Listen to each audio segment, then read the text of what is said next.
Hello, আসসালামু আলাইকুম প্রিয় ভিউয়ার্স, আপনারা সবাই কেমন আছেন? আশা করি ভালো আছেন আর ভালো থাকবেন। তবে আজকের ভিডিওটা যারা ডেনমার্কে আসবেন তাদের উদ্দেশ্য আজকে এই ভিডিওটা হচ্ছে।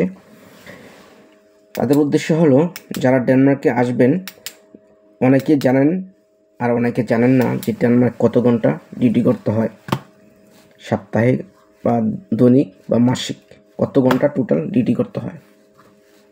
কারণ এটা যখন আমরা প্রথম আসছিলাম এবং আমরা যখন প্রথম আসার জন্য তখন আমরাও জানা ছিল না, কিন্তু আমরা ভিডিও দেখে বা কোম্পানির যে কন্ট্যাক্ট ফর্ম পেপার দিছে, ঠিক আছে, ওই সময় ওইখান থেকে আমরা বুঝতে পারছি যে এত ঘন্টা ডিউটি হবে। তো এত ঘন্টা ডিউটি হবে সাপ্তাহিক। আমাদের যে এখন আমরা ডিউটি করি সাপ্তাহিক, প্রতি সপ্তাহে 37 আওয়ার্স ডিউটি করি, সপ্তাহে 37 ঘন্টা ডিউটি করি। আর মাসে হইতেছে আপনার কত ঘন্টা হিসাব করে দেখেন, 37 × 4 কত ঘন্টা আসে? তো আপনার আসে 70 দিন 140 আর 148 ঘন্টা মাসিক ডিউটি আছে, 148 ঘন্টা।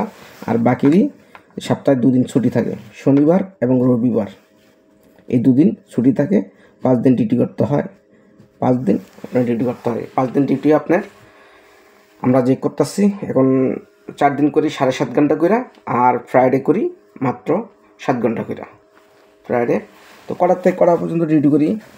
আমরা সকাল 7টা থেকে ডিউটি স্টার্ট করি এবং দুপুর 3টা থেকে ডিউটি শেষ করি। আর ফ্রাইডে 2টা 30-এ ডিউটি শেষ। এর মধ্যে আবার যদি কোনো কোম্পানির কাজের প্রেশার থাকে, কাজ থাকে, তখন তাদেরকে 1 ঘন্টা 2 ঘন্টার ওভার টাইম দেয়। সেটা হচ্ছে মনে করেন এটা পার্সোনাল, এটা হচ্ছে আলাদা, ঠিক আছে, ওইটা আলাদা, ওইটা যাদের কোম্পানির পার্সোনাল ঘন্টা। যাক, গভর্নমেন্টের রুলস আপনি 37 আওয়ার্স আপনি ডিউটি করতে হবে, এর বেশি করা যাবে না। তো এইটা হলো ডেনমার্কের কত ঘন্টা ডিউটি করা যায় এই সম্পর্কে আমি আপনাদেরকে জানালাম। অবশ্যই আশা করি আপনাদের ভিডিওটা ভালো লাগছে। অবশ্যই লাইক, কমেন্ট এবং শেয়ার, এবং যারা সাবস্ক্রাইব করেন নাই আমার চ্যানেলটাকে সাবস্ক্রাইব করবেন। আশা করি ভালো আছেন, ভালো থাকবেন, আর সবাই আমার পাশে থাকবেন যারা ডেনমার্ক আসছেন, এবং প্রত্যেকটি ভিডিওতে কিছু না কিছু জানতে পারবেন, এটা আমার আশা। যদিও আমি ঠিক মতন গুছাইয়া বলতে পারতাছি না, কিন্তু যতটুকু বলতেছি আপনারা বুঝতে পারতেছেন, এটাই আমার ধন্য। ঠিক আছে, সবাই ভালো থাকবেন, আল্লাহ হাফেজ। নেক্সট ভিডিওতে আবার দেখা হবে, আবার কথা হবে, আবার দেখবেন অন্য এক টাইটেল নিয়ে। সবাই ভালো থাকবেন।